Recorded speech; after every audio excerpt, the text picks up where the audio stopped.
வணக்கம். இது உங்கள் Black Letter Law Academy. So நம்ம இன்னைக்கு என்ன பார்க்க போறோம்னா salient feature of the constitution, அரசியல் அமைப்பின் முக்கிய அம்சங்கள் என்ன அப்படின்னு தான் பார்க்க போறோம். ஸோ ஃபர்ஸ்ட் salient feature என்னன்னா lengthiest written constitution. ஏன் இந்த lengthiest written constitution அப்படின்னு சொல்றாங்கன்னா ரொம்ப எலாபரேட் அண்ட் டீட்டெயில்டான நம்மளுடைய டாக்குமெண்ட் அந்த கான்ஸ்டிடியூஷன். ஏன் அப்படின்னா டீட்டெயில்டான ஃப்ரேம் ஒர்க் வந்து கொடுத்துருப்பாங்க. எல்லா கவர்மெண்ட் இன்ஸ்டிடியூஷன் பற்றியான ஃப்ரேம் ஒர்க்கை டீட்டெயிலாக கொடுத்துருப்பாங்க.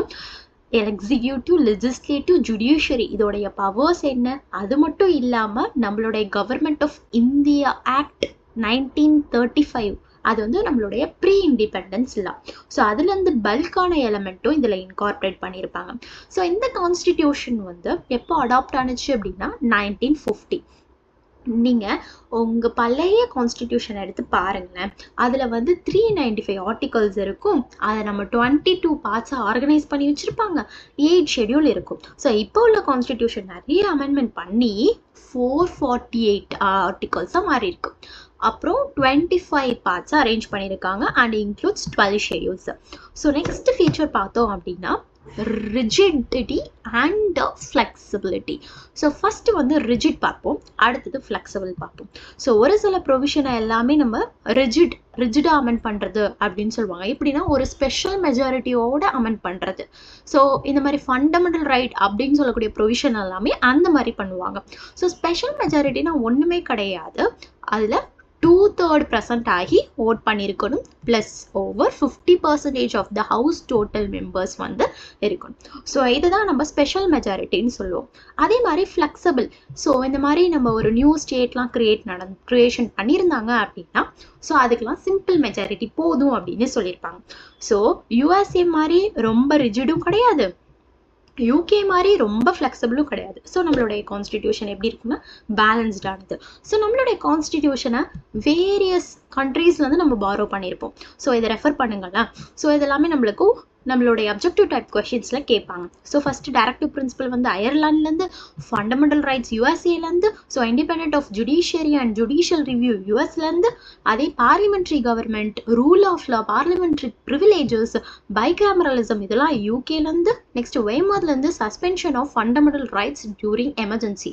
ஸோ இந்த கான்செப்டை நம்ம வந்து எமர்ஜென்சி ப்ரொவிஷன் படிக்கும் போது பார்ப்போம். அடுத்தது பார்த்தோம் அப்படின்னா procedure established by law. So இது வந்து நம்ம ஜப்பான்லேருந்து எடுத்திருப்போம். ஸோ ஆர்டிகல் 21 படிக்கும் போது இது என்ன அப்படின்னு பார்ப்போம். நெக்ஸ்ட் வந்து republic and ideals of liberty, equality and fraternity இந்த ப்ரியாம்பிள். ஸோ இது நம்ம ஃப்ரான்ஸ்லேருந்து எடுத்திருப்போம். அதே மாதிரி சோவியட் யூனியன்லேருந்து நம்ம வந்து ஃபண்டமெண்டல் டியூட்டிஸை எடுத்திருப்போம். ஸோ இந்த கவர்மெண்ட் ஆஃப் இந்தியா ஆக்ட்னு நம்ம முன்னாடியே படிச்சோம்ல. ஸோ இது ப்ரீ இண்டிபெண்டன்ஸ் லான்னு சொன்னேன்னு. ஸோ இதுலேருந்து நம்மள பல்கான எலமெண்ட்ஸ் எல்லாமே எடுத்திருப்பாங்க. ஸோ நெக்ஸ்ட் ஃபீச்சர் என்னன்னா federal system with unitary biases. நம்மளுடைய இந்தியன் கான்ஸ்டிடியூஷனில் என்ன சொல்லியிருப்பாங்கன்னா federal system of government like ஃபெடரேஷனுக்கான ஃபீச்சர்ஸும் இருக்கும். ஸோ எப்படின்னா வந்து 2 கவர்மெண்ட்ஸ் இருக்கும். ஸோ ஃபெடரேஷனாக ஒன்றும் இல்லை, division of power. So 2 government இருக்கும், நம்மளுடைய சென்ட்ரல் ஸ்டேட்டுன்ட்டு, அப்புறம் டிவிஷன் ஆஃப் பவர், அதுக்கப்புறம் written constitution, supremacy of the constitution. So இந்த மாதிரி ஃபெடரல் ஃபீச்சர்ஸும் இருக்கும், யூனிட்டரி ஃபீச்சர்ஸும் இருக்கும். So for example best example பார்த்தோம்னா எமர்ஜென்சி ப்ரொவிஷன். எமர்ஜென்சி போடும்போது சென்டர் வந்து ஃபுல் கண்ட்ரோல் எடுத்துக்கும். அதே மாதிரி சிங்கிள் சிட்டிசன்ஷிப். ஸோ அப்போ என்ன சொல்கிறாங்கன்னா federal is in form but unitary in spirit. So இது இம்பார்ட்டன்ட். அடுத்தது பார்த்தோம் அப்படின்னா integrated and independent judiciary. So federal system மாதிரி தனித்தனி கோர்ட் கிடையாது. ஃபெடரல் சிஸ்டம்க்குன்னு தனி court, like federal court and state court அப்படின்னு நம்மளுக்கு தனித்தனி கோர்ட் கிடையாது. ஸோ நம்மளுடைய இந்தியாவை பொறுத்த வரைக்கும் எப்படி இருக்குன்னா unified and single court. So supreme court வந்து டாப்ல இருக்கும், ஹை கோர்ட் வந்து ஸ்டேட் லெவல். அதே மாதிரி பார்த்தோம்னா subordinate court is the district court and other lower courts. அப்போ single system enforce both central law as well as state law. ஓகேவா? USA மாதிரி கிடையாது நம்மளுடைய கோர்ட் சிஸ்டம். இப்போ இண்டிபெண்டன்ஸ் ஜுடிஷியரி இது எப்படி வருது, எப்படி என்ஷூர் பண்றாங்க அப்படின்னா அவங்களுக்குன்ட்டு தனியாக செக்யூரிட்டி ஆஃப் டென்யூர் ஆஃப் ஜட்ஜ்னு இருக்கு, அப்புறம் fixed service and so on. So இந்த மாதிரி ஃபீச்சர்ஸ்ல இருந்து நம்மளுக்கு இண்டிபெண்டன்ஸியை வந்து நம்ம என்ஷூர் பண்ணிக்கலாம். நம்ம பார்க்க போறது parliamentary form of government. So இதை நம்ம சிம்பிளா சொன்னா என்னன்னா ஃபியூஷன் ஆஃப் பவர் அப்படின்னு சொல்லலாம். ஸோ ஃபியூஷன் ஆஃப் பவரை இன்னும் கொஞ்சம் நான் எலாபரேட்டாக சொல்லணும் அப்படின்னா, ஸோ நம்மளோட parliamentary form of government is democratic சிஸ்டம்னு நம்மளுக்கு தெரியும். வேற எக்ஸிக்யூட்டிவ் பிரான்ச் இருக்காங்களே, ஸோ அவங்க வந்து is drawn from held accountable for லெஜிஸ்லேஷனுக்கும் வந்து அவங்க அக்கௌண்டபிளாக இருப்பாங்க. ஓகேவா? It's not like US presidential system மாதிரி கிடையாது, அங்கே பவர் செப்பரேட்டடாக இருக்கும். ஆனால் நம்மளோட இந்தியாவில் பார்த்தோம் அப்படின்னு பார்த்தோன்னா எக்ஸிக்யூட்டிவ் அண்ட் லெஜிஸ்லேட்டிவ் க்ளோஸ்லி லிங்க்டாக இருப்பாங்க. நெக்ஸ்ட் பார்க்க போகிறது இண்டிபெண்டன்ட் பாடிஸ். ஸோ இந்த இண்டிபெண்டன்ட் பாடிஸை நம்ம கான்ஸ்டிடியூஷனல் பாடின்னு சொல்லலாம். ஸோ இந்த இன்ஸ்டிடியூஷன் பியூராக யாரால் எஸ்டாப்ளிஷ் ஆகுதுன்னா established by constitution of India தான். ஸோ கான்ஸ்டிடியூஷன் ஆஃப் இந்தியாவில் தான் நம்மளுக்கு பவர்ஸ்லாம் வந்து இவங்களுக்கான பவர்ஸ் கொடுத்துருப்பாங்க. ஸோ இங்கே பாருங்களா, இண்டிபெண்டன்ட் பாடிஸ்க்கான ஃபஸ்ட்டு வந்து எலெக்ஷன் கமிஷன் ஆஃப் இந்தியா, இது ஒரு இண்டிபெண்டன்ட் பாடி. ஸோ இவங்க என்ன பண்ணுவாங்கன்னா ஃப்ரீ அண்ட் ஃபேர் எலெக்ஷனை நடத்துவாங்க. காம்ப்ட்ரோலர் அண்ட் ஆடிட்டர் ஜெனரல், ஸோ இவங்க கவர்மெண்ட்டோடைய ஆடிட்ஸை பார்ப்பாங்க. அதுக்கப்புறம் பார்த்தோன்னா union public service commission, so நம்மளுக்கு பார்த்தோன்னா எக்ஸாம்ஸ்லாம் இவங்க தான் கண்டக்ட் பண்ணி ஸோ ஆல் இந்தியா சர்வீஸ்க்கு ரெக்ரூட் பண்ணுவாங்க, வேலைக்கு எடுப்பாங்க. ஸோ அதே மாதிரி ஸ்டேட் பப்ளிக் சர்வீஸ் கமிஷன், இவங்க வந்து ஸ்டேட் சர்வீஸ்க்காக பண்ணக்கூடியது. ஸோ இவங்க எல்லாருமே வந்து இண்டிபெண்ட்டாக வந்து செயல்படுத்திட்டு இருக்காங்க. ஓகேவா? நெக்ஸ்ட் நம்ம பார்க்க போகிறது வந்து செக்யூலர் ஸ்டேட். ஸோ இது நம்மளுக்கு எல்லாருக்கும் தெரிஞ்ச ஒரு ஃபியூச்சர் தான். ஸோ செக்யூலர் ஸ்டேட் இப்போ நம்மளுக்கு ப்ரியாம்பிள்லே சொல்லியிருப்பாங்க, இந்தியா வந்து செக்யூலர் அப்படின்ட்டு டிக்ளேர் பண்ணியிருப்பாங்க 42nd அமெண்ட்மெண்ட்ல. நம்மளுக்குன்ட்டு எந்த ஒரு ஸ்டேட் ரிலீஜன்லாம் கிடையாது. ஸோ எல்லாருக்குமே ஈக்குவல் ரெஸ்பெக்ட் வந்து நம்ம கொடுப்போம். ஸோ இந்த ஃப்ரீடம் ஆஃப் ரிலீஜியன் வந்து நம்ம ஆர்டிகல் 25 to 28 படிக்கும் போதே நம்மளுக்கு தெரியும். ஸோ எந்த லெவலுக்கு நம்மளுக்கு ரிலீஜன், அந்த ஃப்ரீடம் ஆஃப் ரிலீஜனை கேரண்டி பண்ணியிருக்காங்க கான்ஸ்டிடியூஷன்ல அப்படின்னு தெரியும். ஸோ நெக்ஸ்ட் ஃபீச்சர் வந்து சிங்கிள் சிட்டிசன்ஷிப். ஸோ இந்தியாவில் இருக்கிறவங்களுக்கு இந்தியன் சிட்டிசன்ஷிப் வந்து கொடுப்போம். ஸோ யூஎஸ்ஏ மாதிரி நம்மளுக்கு டுவல் சிட்டிசன்ஷிப்லாம் கிடையாது, எல்லா இந்தியனுக்கும் சிட்டிசன்ஷிப் ஆஃப் இந்தியா கிடைக்கும். பர்டிகுலர் ஸ்டேட் அந்த மாதிரி வந்து அவங்களுக்கு சிட்டிசன்ஷிப் வந்து கிடைக்க போறதில்ல. ஸோ இது மூலயமா நம்மளுக்கு என்னன்னா யூனிட்டி அண்ட் இன்டெகிரிட்டி வந்து ப்ரொமோட் ஆகுது. நெக்ஸ்ட் ஃபீச்சர் என்னன்னா யூனிவர்சல் அடல்ட் ஃப்ரான்சிஸ். ஸோ நம்ம ஆர்டிகல் 326 இதில் எலெக்ஷன் எதை பேஸ் பண்ணியிருக்கும், அடல்ட் சஃப்ரேஜ். ஸோ லைக் வந்து ஓட் போடுறதுக்கான எலிஜிபிலிட்டி என்ன, எல்லா சிட்டிசன்ஸும் லைக் 18 above இயர்ஸில் இருக்கிறவங்க ஓட் போடலாம் அப்படின்னு சொல்லியிருப்பாங்க. இந்த ஒரு கேஸ்ட், ரிலீஜன், ஜெண்டர், வெல்த் இதை வச்சுலாம் வந்து டிஸ்கிரிமினேட் பண்ணி இவங்க இந்த கேஸ்ட் அதனால இவங்க ஓட் போடக்கூடாது, இந்த ரிலீஜன் அதனால இவங்க ஓட் போடக்கூடாது அப்படிலாம் சொல்லவே கூடாது. 1 person 1 vote 1 value. ஸோ இதுதான் ஈக்குவல் ரைட் அப்படின்னு சொல்லுவோம். ஸோ இந்த 18+ அப்படின்னு இந்த 18 above அப்படின்னு சொல்லக்கூடிய ஏஜ் வந்து நம்ம 61st அமெண்ட்மெண்ட்ல கொண்டுட்டு வந்திருக்காங்க. நெக்ஸ்ட் வந்து ஃபண்டமெண்டல் டியூட்டிஸ் பா. ஸோ இந்த ஃபண்டமெண்டல் டியூட்டிஸ் கான்ஸ்டிடியூஷன் வரும்போது நம்மளுக்கு புதுசாக ஃப்ரேம் பண்ணி வரும்போது இல்லை. ஸோ 42nd அமெண்ட்மெண்ட்ல தான் இதை ஆட் பண்ணியிருக்காங்க. ஸோ இப்போ பார்ட் 4A ஆர்டிகல் 51A இதில் இருக்கு. ஓகேவா? ஸோ ஒரிஜினலாக நம்மளுக்கு 10 டியூட்டிஸ் தான் இருந்துச்சு. 11th டியூட்டி 86th அமெண்ட்மெண்ட்ல வந்துச்சு. ஸோ பேரண்ட்ஸும் கார்டியன்ஸும் இந்த 6 to 14 இயர்ஸ்ல இருக்கக்கூடிய குழந்தைகளுக்கு எஜுகேஷன் தரணும் அப்படின்னு சொல்லியிருப்பாங்க.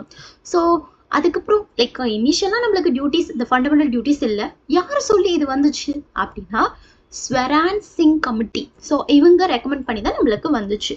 நெக்ஸ்ட் பார்த்தோம்னா இது எதை ப்ரொமோட் பண்ணுது, நேஷனல் யூனிட்டி. அது மட்டும் இல்லாமல் it encourage responsible citizenship. Like rights மட்டும் இருக்கிறது ஒரு ஃபியூவல் மாதிரி ஓடிட்டே இருக்கும். ஸோ டியூட்டிஸ் அப்படின்னு சொல்றது break.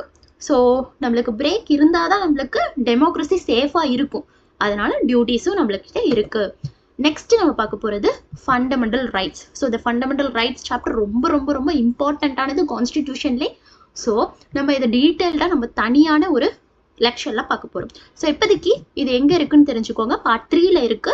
right to equality, right to freedom, right against exploitation, right to freedom of religion, cultural and educational right, right to constitutional remedies, இதெல்லாம் இருக்கு. இதை நம்ம பார்ப்போம் டீட்டெயில்டா. நெக்ஸ்ட் ஃபண்டமெண்டல் ரைட் அப்படின்னு சொல்லக்கூடியது அப்சல்யூட் கிடையாதுப்பா.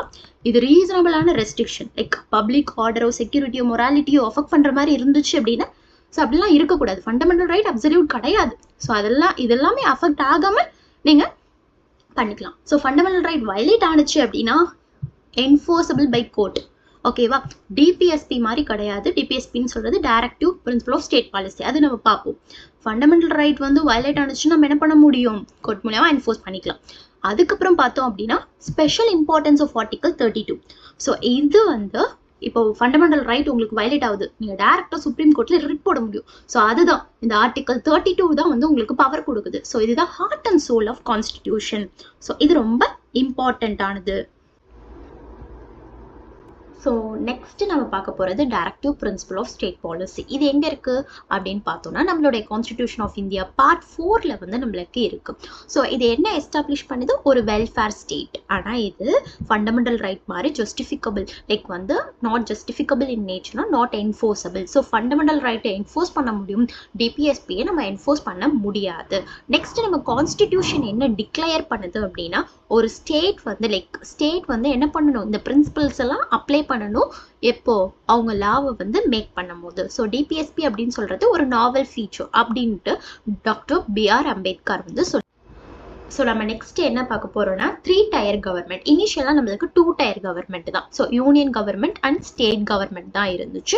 இப்போ லோக்கல் கவர்மெண்ட் அப்படின்னு சொல்லக்கூடியது வந்திருக்கு. ஸோ இது என்ன கவர்ன் பண்ணுது அப்படின்னா villages, downs, cities.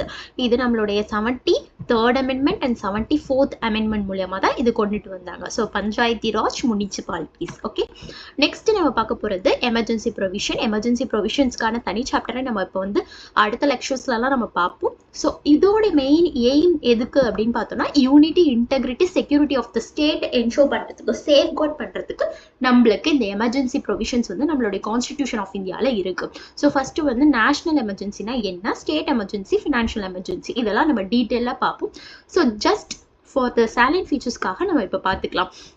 National emergency எப்போ டிக்ளேர் பண்ணுவாங்க அப்படின்னு பார்த்தோம்னா வார் இல்லை எக்ஸ்டர்னல் அக்ரெஷன் இருக்குது, இல்லை ஆர்ம்டு ரெபெலியன் இருக்குன்னா நேஷனல் எமர்ஜென்சி போடுவாங்க. ஸோ இல்லை ஸ்டேட் கவர்மெண்ட் வந்து அவங்களுடைய ஃபங்க்ஷனில் வந்து like according to the constitutional provisions படி அவங்க ஃபெயில் ஆகிறாங்க, தவறுறாங்க அப்படின்னா அப்போ வந்து ஸ்டேட் எமர்ஜென்சி வரும். அண்ட் தென் வந்து ஃபினான்ஷியல் எமர்ஜென்சி எப்படி போடுவாங்க, எப்போ போடுவாங்க அப்படின்னா இந்தியாஸோடைய ஃபினான்ஷியல் ஸ்டெபிலிட்டி ஆர் கிரெடிட் வந்து த்ரெட்டன் ஆகும் போது. ஸோ ஸ்ட்ரக்சரோட ஃபீச்சரும் இருக்கும், யூனிட்டரி ஃபீச்சரும் இருக்கும் அப்படின்ட்டு நம்ம இனிஷியலாக பார்த்தோம். ஸோ இப்போ எமர்ஜென்சி அப்போ என்ன ஆகும் அப்படின்னா யூனிட்டரி சிஸ்டமாக வந்து டெம்பரவரியாக வந்து ஷிஃப்ட் ஆகும். ஏன்னா வந்து சென்ட்ரல் கவர்மெண்ட் வந்து கம்ப்ளீட்டாக வந்து அந்த டைமில் வந்து கண்ட்ரோல் எடுத்துப்பாங்க. So doctor B.R. அம்பேத்கர் என்ன சொல்கிறாரு, டிஸ்கிரைப் திஸ் ஹாஸ் இந்தியாஸோட unique federal system with unitary bias அப்படின்னு சொல்கிறாரு. ஸோ இது உங்களுடைய சம்மப். நம்ம இந்த லெக்சரில் பார்த்த எல்லா விஷயமான சைலண்ட் ஃபீச்சர்ஸை வந்து நான் ஒரு சம்மப்பாக வந்து ஒரு ஸ்லைடில் வந்து கொடுத்துருக்கேன். ஸோ நோட் பண்ணி வச்சுக்கோங்க. ஸோ இந்த மாதிரி உங்களுக்கு லா லெக்சர் வீடியோ வேணும் அப்படின்னா எங்களுடைய சேனலை சப்ஸ்கிரைப் பண்ணிக்கோங்க. The Black Lecture Law Academy. Thank you. Happy learning.